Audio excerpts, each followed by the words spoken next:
Now my place is Advanced Science Research Center of Japanese Energy Agency. I moved to this place 2 years ago from Sendai. I'm very happy to be here to give a talk in this conference in nice place. As a matter of fact, several months ago, I got a very interesting invitation from the organizer, Professor Ali Gensa, and his letter, at the end of his letter, he says, we look forward to welcoming you at the magical city of Istanbul, where we will certainly get a real treat in terms of science, career, culture, and social aspect.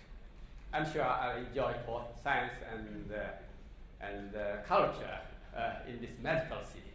Okay, let's start my talk. The title of my talk is Conservation Laws and Spin-Motie Force in Nanostructures. Because I am the first speaker in magnetism in this conference on superconductivity and magnetism, I'd like to also give some general introduction of magnetism in my talk. This work has been done in collaboration with these people in theory part, and also I'd like to introduce several experimental data listed below here. And some of the experimentalists who did a very beautiful experiment in this audience. I think Professor Saito is here and Professor Tanaka is here. Okay, let me start saying what is spin current. This is a metal. Then there are upspin and downspin electrons, and they flows. And then the sum of the upspin current and downspin current are the electric current. If this is a ferromagnetic metal, the numbers of up and downspin electrons are different, and also the flow of up and downspin electrons are different. So the difference of the upspin current and downspin current, this is the spin current carried by the conduction electrons. In an insulating ferromagnet, there is a collective excitations named spin waves or magnons, and spin wave has a spin angular momentum. In addition, if the spin current has momentum, then the spin current carries not only the angular momentum but also momentum. This is the spin current carried by spin waves. And therefore, in that sense, insulator is non-conductive electrically, but in ferromagnet, insulating ferromagnet can be a good spin current conductor. So in this talk, a lot of time is limited. I like to concentrate on the spin current carried by the conduction electrons and some physics and some phenomena which we get from the spin current carried by the conduction electrons. This animation in the left, this animation shows the usual charge current where up and down spin current flow in the same way. On the other hand, when upspin electrons and downspin electrons flow in a different way like that, we have the spin current carried by the conduction electrons. This is what we like to concentrate on this talk. In a ferromagnetic metal, there are interactions between magnetizations and the electric current. And because of the interaction, there are two kind of conservation laws. First one is the angular momentum conservation, which gives rise to the Spin-Motie force. I'll discuss this in a minute. And the other conservation law is the energy conservation. This gives rise to the Spin-Motie force. This is the topic in the later of my presentation. This is the outline of my presentation. And the first part, I'll discuss the angular momentum conservation based on the papers by Slonczewski and Bourget given in 1996. And then I'll derive the spin transfer talk and discuss some of the phenomena and the physics of spin transfer talk. And in the later part, the second part of my talk, I'll discuss the energy conservation based on our paper in 2007, and I derived the spin-Motie forces. And I introduced several experimental results which show the spin-Motie force. And then this is the conversion mechanism from the magnetic energy to the electric energy. This is emphasized later part.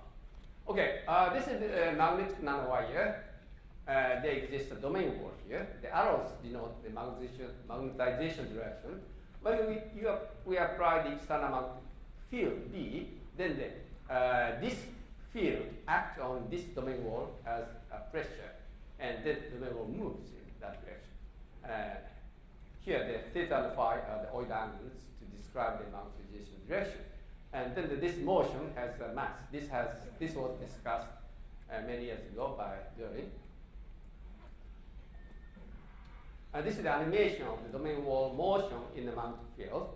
Magnetization in the domain wall precesses around the external magnetic field.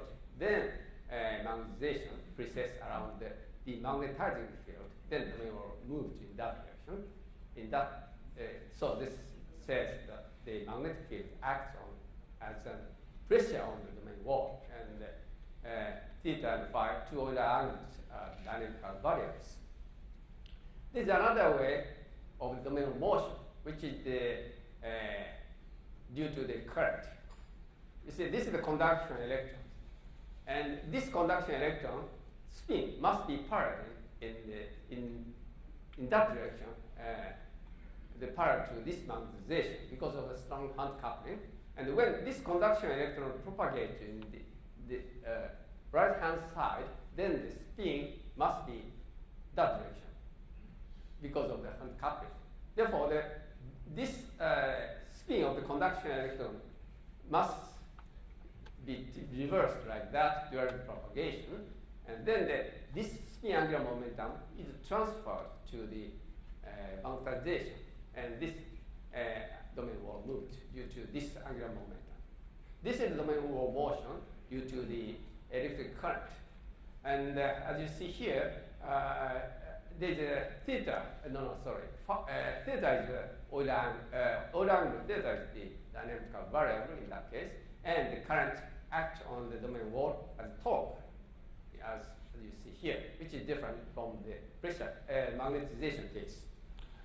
I borrowed some slides from Professor Ono in Kyoto University. This is a magnetic nanowire, the domain wall here. Sorry. Okay. So this is a wire. This is domain wall. So you see, domain wall moves opposite to the current direction. I'll try it again.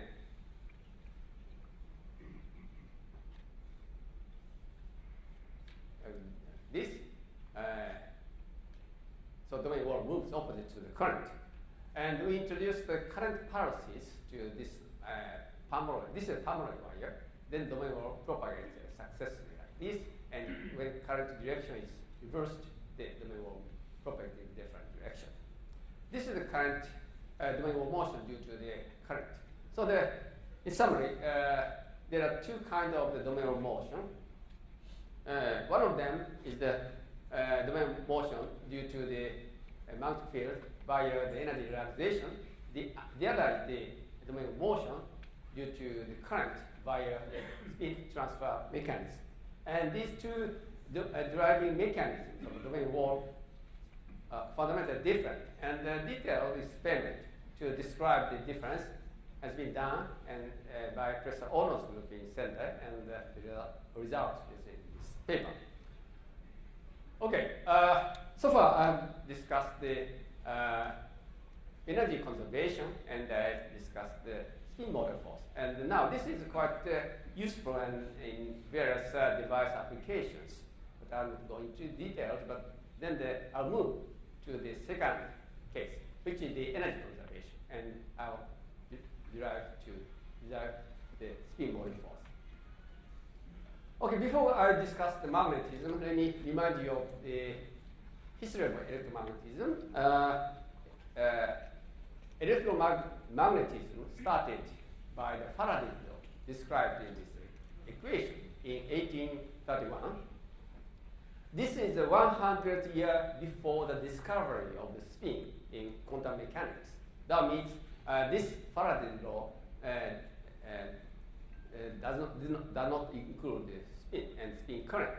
So our task is to introduce the spin current in electromagnetism and establish the spin electronics. What is the Faraday law?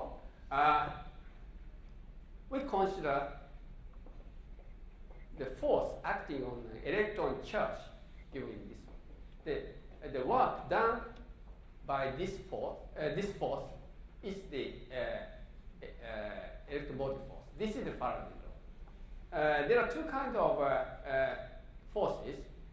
One is the conservative force and non-conservative force. And as you see in this expression, only the non-conservative force gives rise to the electromotive force. This is the original Faraday's law. And this Faraday's law is obtained in quantum mechanics. I said one more. This is the Faraday's law given by the force acting on the electron charge. But the electron has a spin, so we can also consider the force acting on electron spin. And this force can do the work in that way. This is Spin-Motie force, which we will find. And so this non-conservative force acting on spin gives rise to the Spin-Motie force. But this is the force acting in the spin space. Therefore, upspin electrons and downspin electrons feel the different way. But in the ferromagnetic metal, there is a spin polarization, T. So the Spin-Motie force is converted to the electromotive force. And this is observed together with the usual electromotive force. And this is the generalized Faraday's law. Faraday's law can be described also in quantum mechanics. This is the original Faraday's law in 1831. And this phi is the magnetic flux confined in the circuit. But this phi is also considered to be the phase of the charge sector of electron wave function. And but therefore, this is called the Berry phase. But we can also consider the phase in the spin sector of the electron wave functions. This is called spin-Berry phase. Therefore, the total Berry phase in quantum mechanics is a term of the charge Berry phase and spin-Berry phase. So therefore, we can extend the Faraday's law in that way, which includes both terms. This is the generalized Faraday's law in quantum mechanics point of view. I will show one animation which was prepared by Mr. Tanabe of Kyoto University, one of the students. You see, in the Faraday's law, dynamics of the change of the Berry phase gives rise to the motive force. On the other hand, in the spin-motive force, dynamics of magnetization gives rise to the motive force. This is the spin-motive force. And then, as I'll discuss in a minute, we need two ingredients. First one is the non-uniform spin structure and its dynamics. And this will be discussed in a minute. Before that, I can say that the generalized Faraday's law can be obtained very intuitively by considering just energy conservation. This is a magnetic nanowire with domain wall here. In a magnetic field, domain wall propagates from here to here during the time delta t. And then the Zeeman energy decreases, and that Zeeman energy is transferred to the conduction electrons. And then that energy is inducing the electromotive force. I'll not go into detailed equation, but finally get this expression shown by the bottom line. This says that in a magnetic field of 1 Tesla, we get 100 microvolt of the voltage. This is the animation to describe the spin-motive force by the domain of motion. You see, this magnetization dynamics induces the motion of the conduction electrons. This is the origin of the spin-motive force in the domain of motion. Okay, limit equation. How to derive this calculate the spin-motive force? This is a little complicated, but I just mentioned a few lines. We introduce the SU2 unitary transformation matrix U in that way. Then we rewrite the system Hamiltonian, and finally we obtain the SU2 gauge potentials by using this transformation matrix U, like this and this. And then we calculate the canonical momentum of a conducting electron in the rotating plane, and then we have the force. And then finally we find that the spin-motive force comes from the off-diagonal component of the spin space. This is the spin-motive force, and the practical calculation, we simply solve the Landau-Lifshitz-Gilbert equation magnetization numerically, and then introduce the solution into this expression. Here, theta and phi are the Euler angles, which describe the magnetization dynamics. Then we obtain the SU2 electric field, and solving the Poisson equation, showing the bottom line, we obtain the electric potential. As you see here, we needed both time and the space dependent magnetization to get spin-motive force. This is the story of the calculation. Okay, now very recently the various experimental data which show the spin-motive force are being presented. These are the list of the experimental result of the spin-motive force. This is the tunneling.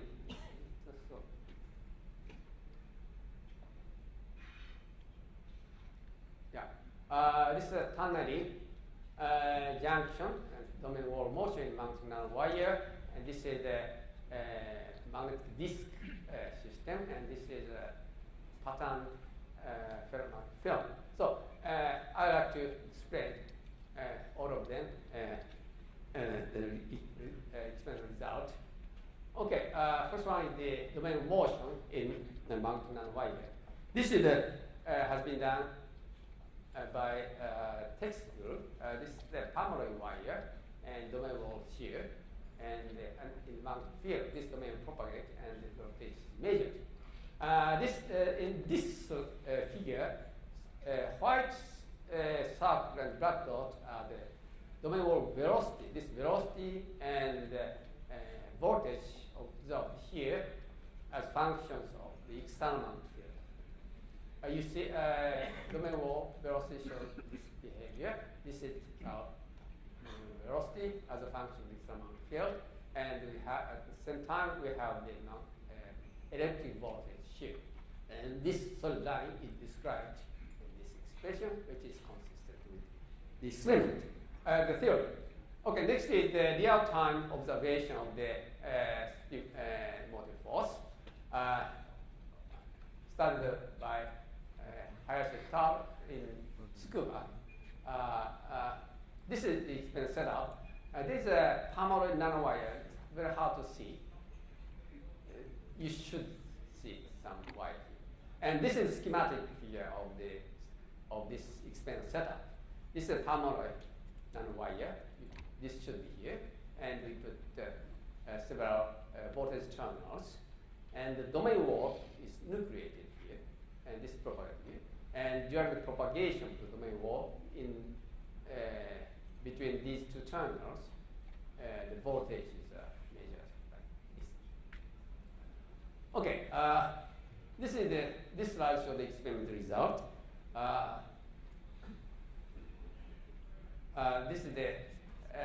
This is the experiment voltage measured by these two terminals as a function of the real time in the mountain field of 63 L state, 109 and 130 L state respectively.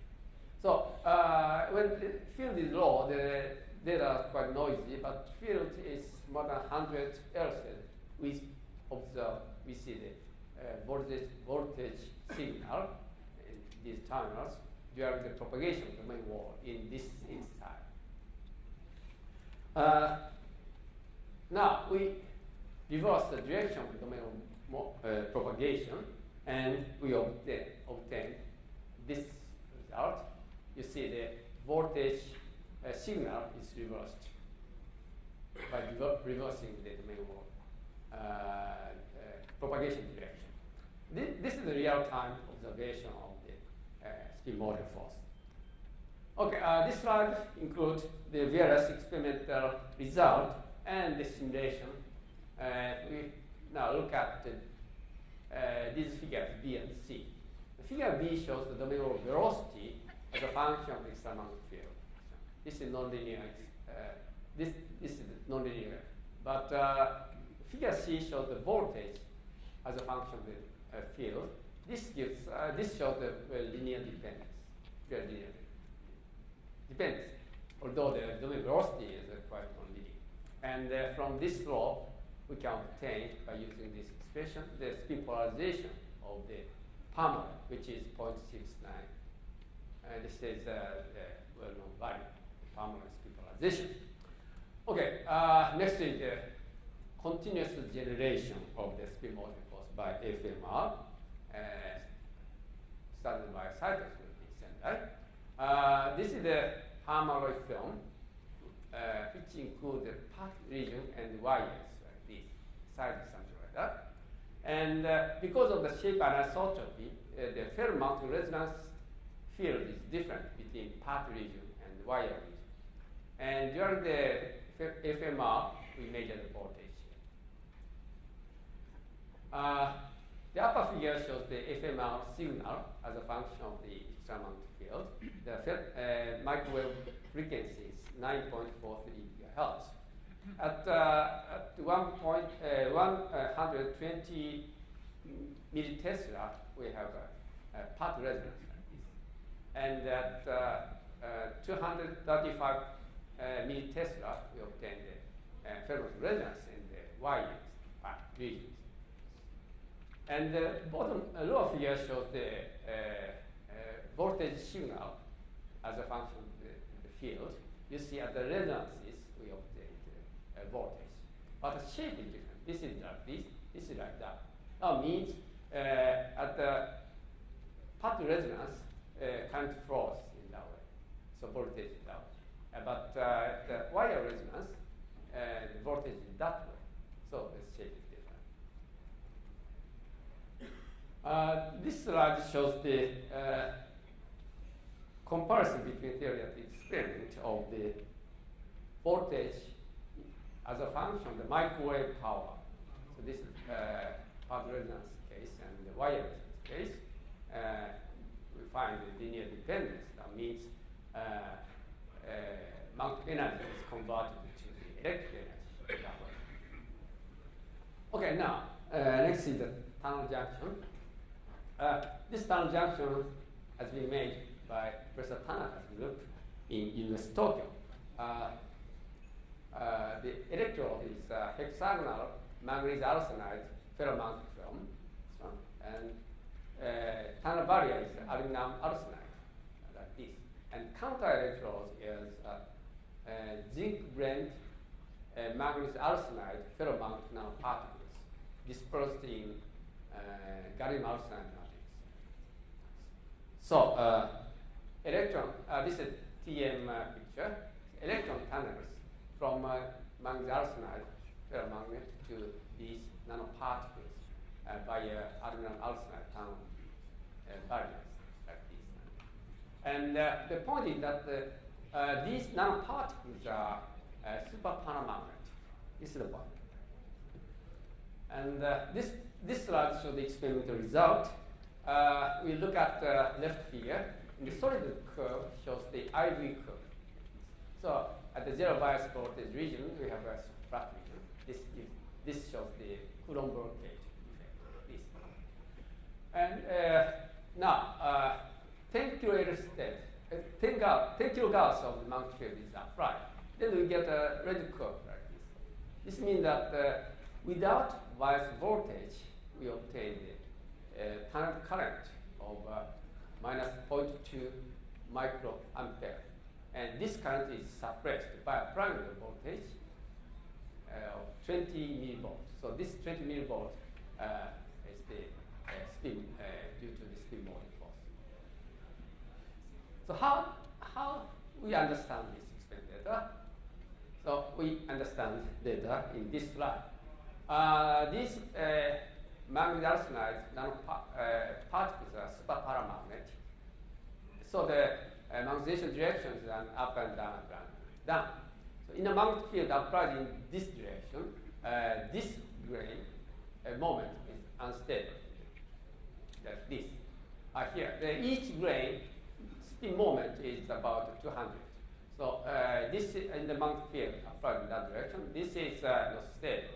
So this magnetization want to change from here to here.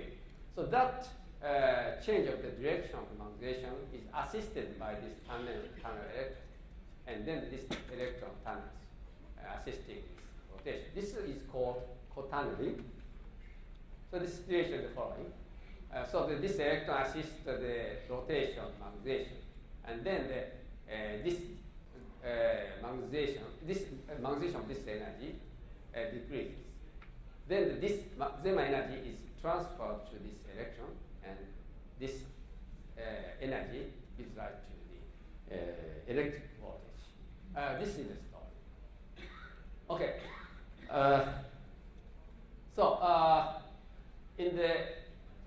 In the original Faraday's law, time dependence of the magnetic flux gives rise to the electric voltage.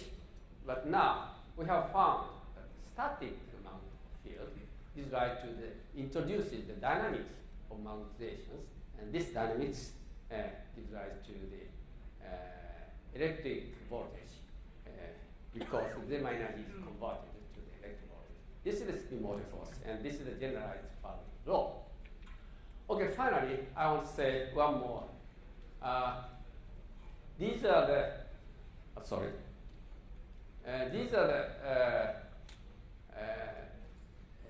permanoid disks, and this diameter is about 1 micron.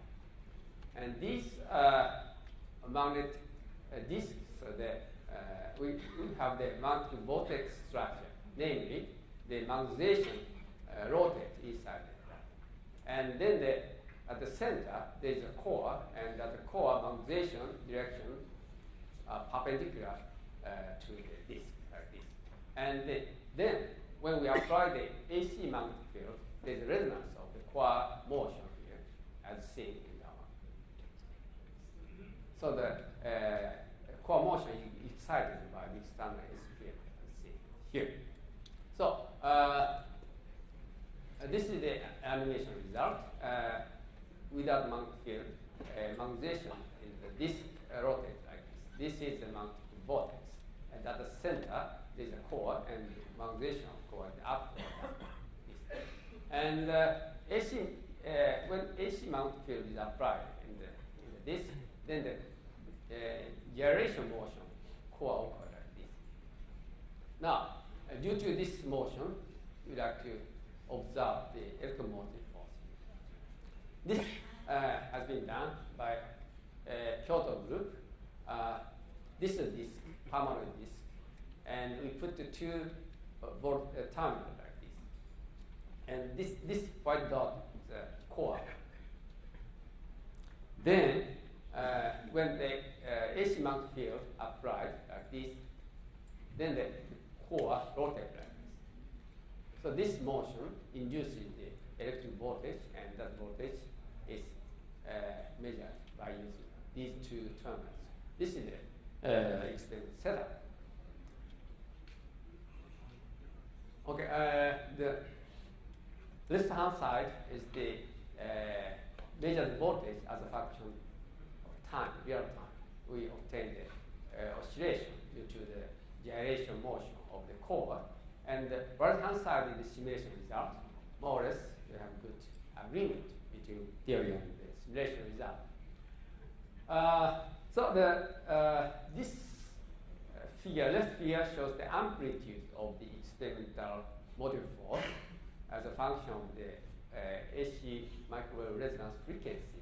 So at around 80 megahertz, there is a resonance.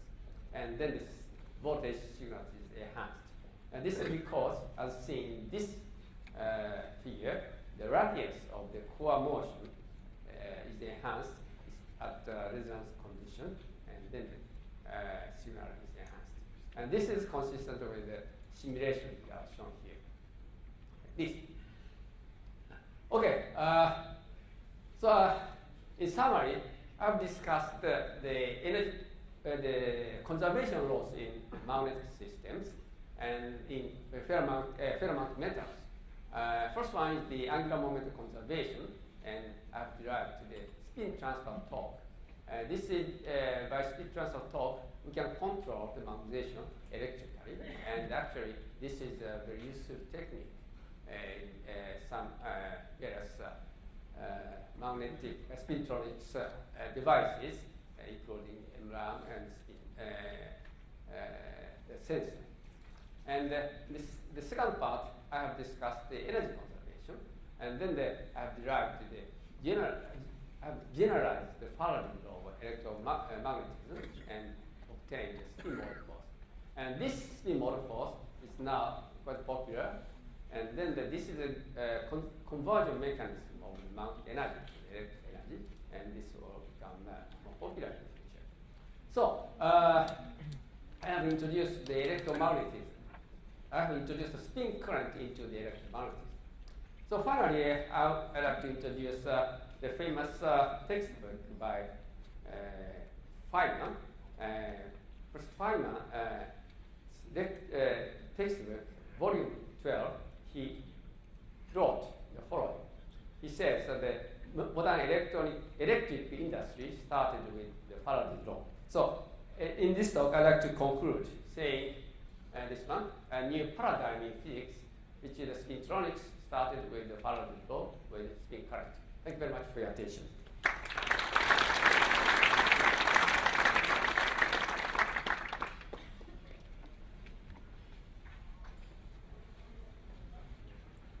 Now it's time for questions. Please.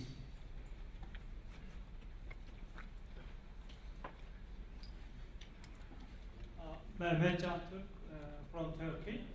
I am concerning about the friction against the domain model. Can you explain us? I'm sorry, friction of what? The friction against the domain wall motion. Okay, that's a good point. Okay, what you're saying. Yeah, when there are two kinds of frictions. Not of three kinds. Yeah, domain, for instance, the magnetic nanowire, there is a randomness. Then the domain wall is spin by such a randomness. This gives rise to the friction. That's your question. Yeah, but the important point in the domain of motion in the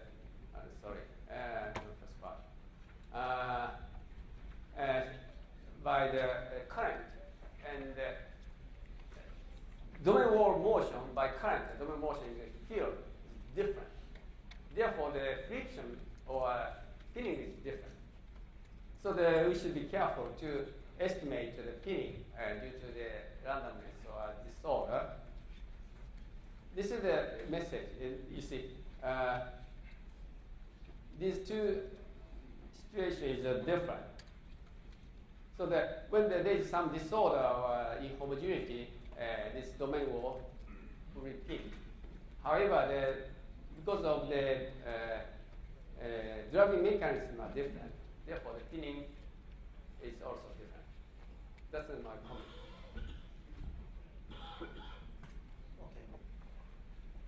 Okay. Start from far, then come back to you.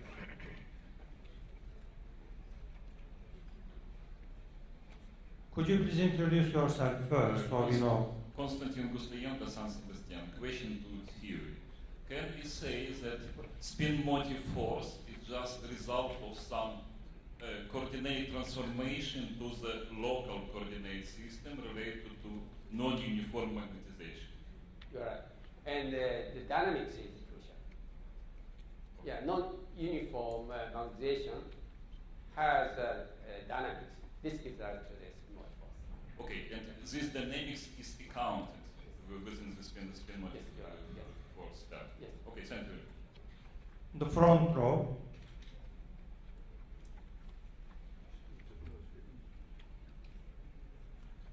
When you consider the co-tunneling and the change of the magnetization Yes. in small planes, Yes, yes, then the small plane has a large spin. yes. It cannot transfer angular momentum to a single electron. So the angular momentum in this case apparently is transferred to the underlying crystal lattice. Would you agree with that? Yeah, you are right. In the tunneling, this question is this case. Sorry. Tunnel junctions. Sorry. Yeah, tunnel. This. Sorry. Yeah. Sorry. This tunnel junctions and electron tunnels and electron assist the rotation of magnetization. But because of the strong anisotropy, there's no. In this case, there's no angular momentum conservation. So spin one half conduction electron, tunneling electron can induce the spin rotation of grains, which has 200 spin. Yes. Can I just follow up? I don't quite agree that there is no angular momentum conservation because angular momentum, total angular momentum, spin plus mechanical angular momentum always conserved. So the angular momentum is transferred to the crystal lattice. It's better way to say. Yeah, mechanical angular momentum you are also thinking. Okay. Yeah, Any more questions? Yeah. Okay, so my name is Farhat Ali from Madrid. Both domain walls and vortex core, they have stray fields. And when you measure electrically, the voltage generated by these topological anomalies, you definitely will also have just voltage from Faraday. So can you comment on this? Yeah, okay, good point. Actually, my experimental colleagues are quite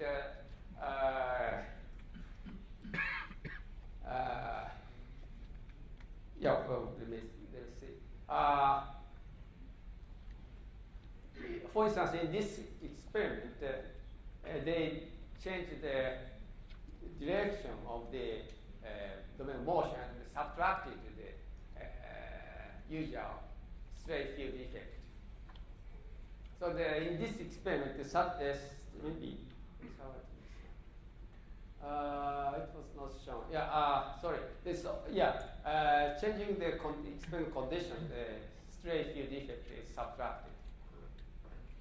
So you are right. This is the same mode of magnitude, but we are very careful about that. Okay. Yes, please.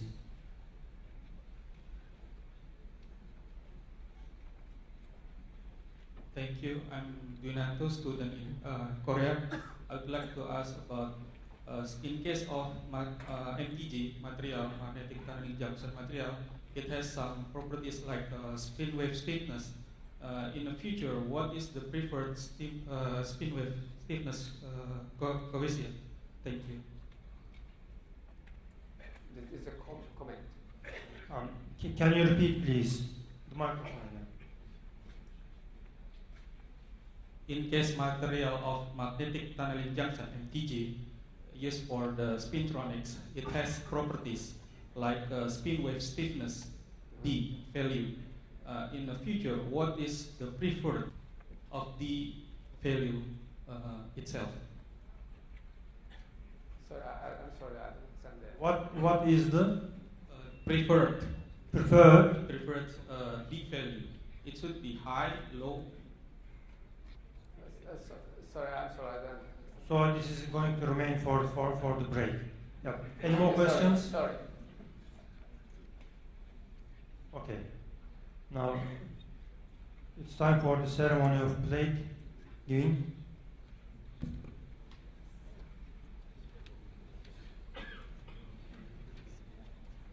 Okay.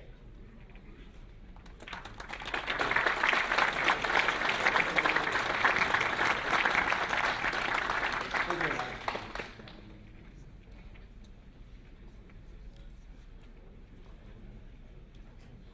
We thank Professor Maekawa. Now it's time for the final talk of our session. Ivan Bozovic is